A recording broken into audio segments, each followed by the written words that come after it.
അസ്സലാമു അലൈക്കും വറഹ്മത്തുള്ളാഹി. മൂളൂറ് പള്ളിയിൽ സുബഹി നിസ്കാരം കഴിഞ്ഞ് നടക്കുന്ന ഖുർആൻ ക്ലാസ്സിലെ ഭാഗം ഉപകാരവും വിചാരിച്ചിട്ട് ബ്രോഡ്കാസ്റ്റിൽ കടത്തിക്കൊണ്ടുള്ള ഈ പോസ്റ്റുകളിലെ ഉദാഹരണം കോതറും ഫമയ്യമൽ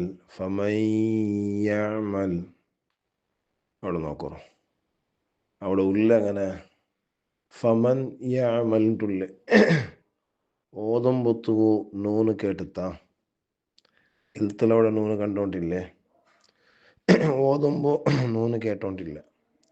അപ്പം എന്തായിത്ത് നൂനിൽ പിന്നെ അതേപോലെ തൻവീനിൽ പിന്നെ തൻവീൻ ഫത്ഹായെങ്കും തൻവീൻ കസറായെങ്കും തൻവീൻ ലമ്മായെങ്കും അതിൽ പിന്നെ യാ ഈണ്ടുള്ള അക്ഷരമായിട്ടിരിക്കും അവിടെ വന്നത്. അവിടെ നൂനിൽ പിന്നെ യാ വന്ന്. അതേപോലെ ഖൈറയ്യറ അവിടെ തൻവീനിൽ പിന്നെ യാ വന്ന്. ഖൈറൻ തൻവീനല്ലേ, യറ അവിടെ തൻവീനിൽ പിന്നെ യാ വന്ന്. അപ്പോൾ നൂനിൽ പിന്നെ തൻവീനിൽ പിന്നെ യാ, വാവ്, അതേപോലെ മീമും നൂനും, ഈ നാലക്ഷര നൂൻ വാവ് മീം യാ ഓർമ്മ നിൽക്കുവാനായിട്ട് ഞങ്ങൾ പണ്ട് മദ്രസയിൽ പഠിച്ച ഒരു പദമുണ്ട് നൗമീ. നൗമീൻ്റെ അറബി പദത്തെ അർത്ഥം എൻ്റെ വറക്ക് ഉണ്ട്. ഞങ്ങൾ ഉദ്ദേശ വറക്ക് ചൊല്ല വിഷയമല്ല, മറിച്ച് അതിലുള്ള അക്ഷരങ്ങൾ നൂൻ വാവ് മീം യാ, ഈ നാല് അക്ഷര എപ്പോൾ പിന്നെ വന്നെങ്കിൽ സാക്കിനായ നൂനിൽ പിന്നമ തൻവീനിൽ പിന്നമ വന്നെങ്കിൽ, സാക്കിനായ നൂന് സുക്കൂനുള്ള നൂന് ഫത്തുഹോ കസ്റോ ലമ്മോ ഇല്ലാത്ത നൂന്, അതിൽ പിന്നമ തൻവീനിൽ പിന്നമ ഈ നാല് അക്ഷര വന്നെങ്കിൽ അവിടെ നൂനോ തൻവീനോ കേപ്പാട്ടണില്ല. നൂനും കേൾക്കില്ല, തൻവീനും കേൾക്കില്ല. പിന്നെ എന്തിനാവിടൂ അത് പിന്നെ ഉള്ള അക്ഷര പോലെ ആവിടും. നൂനു ശേഷമുള്ള അക്ഷരം ഏത്, ഒന്ന് നൂനായിട്ടിക്കോ അല്ലെ മീമായിട്ടിക്കോ അല്ലെ വാവായിട്ടിക്കോ യാ ആയിട്ടിക്കോ, ആ അക്ഷരം പോലെ ആക്കിയിട്ട് മണിച്ചിട്ട് ഓതണം, തെളിമണിക്കണം. അതായിട്ടിക്കോ ഇത് പിന്നെ കഴിഞ്ഞിത്ത് നോക്കറവിടെ നൂനിൽ പിന്നെ ഏതക്ഷരം നൂനും തൻവീനിൽ പിന്നെ ഏതക്ഷരം വന്നെങ്കിൽ നൂൻ വാവ് മീം യാ നൗമീൻ്റെ നാലക്ഷരത്തെ ഏതെങ്കിലും അക്ഷരം വന്നെങ്കിൽ ഞങ്ങൾ ഒന്നാമത്തെ ഉദാഹരണം കൊടുത്തത് യാഗ് വന്നേക്ക് അവസാനം ഞങ്ങൾ പഠിച്ച നൗമിയിൽ അവസാനത്തെ അക്ഷര നൗമീ യാ അല്ല അവസാനമല്ലേ, ആ ലാസ്റ്റത്തെ അക്ഷരത്തേക്ക് ഞങ്ങൾ ഫസ്റ്റ് ഉദാഹരണം കൊടുത്തത് ഫമയ്യമൽ ഫമയ്യമൽ ഫമയ്യമൽ അവിടെ നോക്കോ ഫമയ്യമൽ അവിടെ നൂന് ചുയക്കില്ല. അന്ത ചൊല്ലുമ്പോൾ നൂന് ചുയച്ചിത്ത്, അത്ത ചൊല്ലുമ്പോൾ നൂന് ചുയച്ചിത്താ ഇല്ല. ഇതുകൂടെ ഇപ്പം അത്ത ചൊന്ന പോലെ അവിടെ അത്തണ്ട് ഒതുകാവില്ല, അന്തര അവിടെ അവിടെ ഇഹ്ഫാ ഇദ്ഗാമല്ല. അപ്പം അവിടെ അത്ത ചൊന്നെങ്കിൽ നൂന് കേൾക്കാൻ കേൾക്കില്ലല്ലേ. അതേപോലെ കൂടെ നോക്കറു ഫമയ്യമൽ നൂന് കേൾക്കണമെങ്കില്ല. പിന്നെ യാഗ് ഷദ്ദിൻ്റെ പോലെ ആയിത്ത്, നൂനും യാ ആയിത്ത്, യാഗ് കൂടുമ്പോൾ ജണ്ട് യാഗ് വന്നിട്ട് അപ്പോൾ യാഗ് ഷദ് പോലെ ആയിത്ത്. എന്നിട്ട് മണിച്ചിട്ട് ഓതിയ ഫമയ്യമൽ ഖൈറയ്യറ ഖൈറയ്യറ അവിടെ. അതേപോലെ മിൻവാക്ക് മിൻവാക്ക് മേലത്തെ ഉദാഹരണം യാഗ്, കീഴത്തെ ഉദാഹരണം വാവ്. വാവ് നോക്കറു മിൻ വാക്കുണ്ടല്ല, മിൻ വാക്കല്ല, മിൻ നൂന് അവിടെ ചുയക്കുകയും ഇല്ല, നൂന് വ്യക്തമാവുകയില്ല. മിൻ വാക്ക് ഖാസി ഔവ ഖാസി ഔവ അവിടെ നോക്കറു ഖാസി അൻ വാ അണ്ടില്ലേ ഓതരങ്ങനെ ആ നൂന് കേൾക്കൊണ്ടോ ഇല്ല, നൂന് ചുയക്ക് കൊണ്ട വ്യക്താക്ക് കൊണ്ട ഇൽഹാറാക്കണോ ഇല്ല.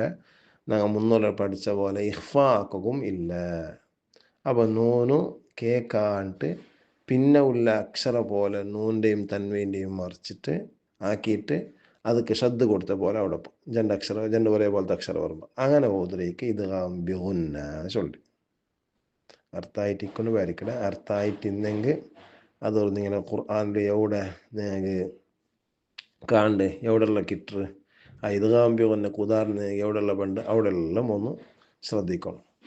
പിന്നെ അവിടെ ഗമനം കൊടുക്കാനായ വിഷയം ഖുർആനിൽ സിൻവാൻ, ഖിൻവാൻ, ബുന്യാൻ, ദുന്യ ആ നാല് പദത്തിലും നൂനിൽ പിന്നെ വാവ് വന്നത്, നൂനിൽ പിന്നെ യാവ് വന്നത്. സിൻവാനിലും ഖിൻവാനിലും നൂനിൽ പിന്നെ വാവ് വന്നത്, ബുന്യാനിലും ദുന്യാലും നൂനിൽ പിന്നെ യാവ് വന്നത്.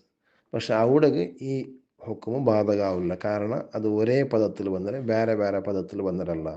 ഈ നിയമം ബാധകാവുന്നുണ്ടായെങ്കിൽ വേറെ വേറെ പദത്തിലാവണു. ഫമൻ മൻ ഒരു പദ, യാമൽ വേറെ പദ, ഖൈറൻ ഒരു പദ, യറഹു വേറെ പദ, മിൻ ഒരു പദ, വാക്ക് വേറെ പദ, ഹാസിൻ ഒരു പദ, വഹുവ വേറെ പദ അർത്ഥായിട്ടിക്കൊണ്ട് വരയ്ക്കണം. അപ്പം എങ്കിൽ ഇതെന്തേ രണ്ടാമത്തത് ഇദ്ഗാമുൻ ബിലാ ഗുന്ന.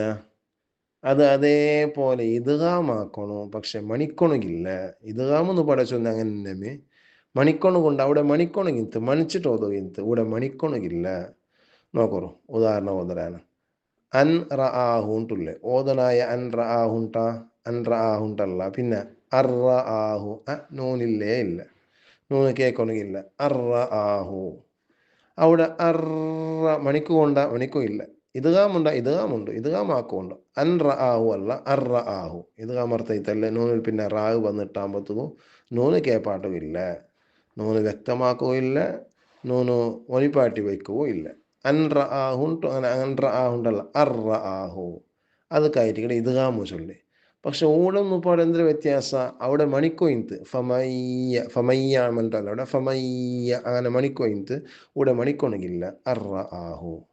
അതേപോലെ ഗഫൂറുർ റഹീം, ഗഫൂറുൻ റഹീം തുല്ലെ ഓതുമ്പത്തു ഗഫൂറുർ റഹീം, ഗഫൂറുർ റഹീം ഇദ്ഗാമാക്കണം മണിക്കൊണകില്ല. ല ഇല്ലം അവിടെ നോക്കൂ, ല ഇല്ലം തുല്ലെ ഓതുമ്പത്തു ല ഇല്ലം.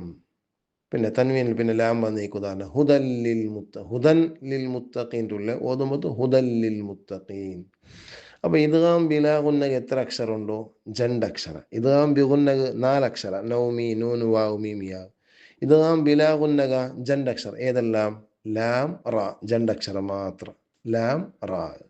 ഖൈറുൽ കലാമി കലാമുല്ലാഹ്. ഏറ്റവും ഖൈറായ കലാമു അള്ളാഹുടെ കലാമായ പരിശുദ്ധ ഖുർആനായിട്ടിക്കണ്. അപ്പോൾ ഏറ്റവും പവറുള്ള ഫضലുള്ള ശ്രേഷ്ഠത പോരിശുള്ള പഠിപ്പും അള്ളാഹുടെ ഖുർആൻ കലാമായ ഖുർആനെ പഠിക്കലായിട്ട്. അള്ളാഹു ഖുർആൻ നന്നായിട്ട് പഠിക്കുക തൗഫീഖ് നൽകട്ടെ. ആമീൻ.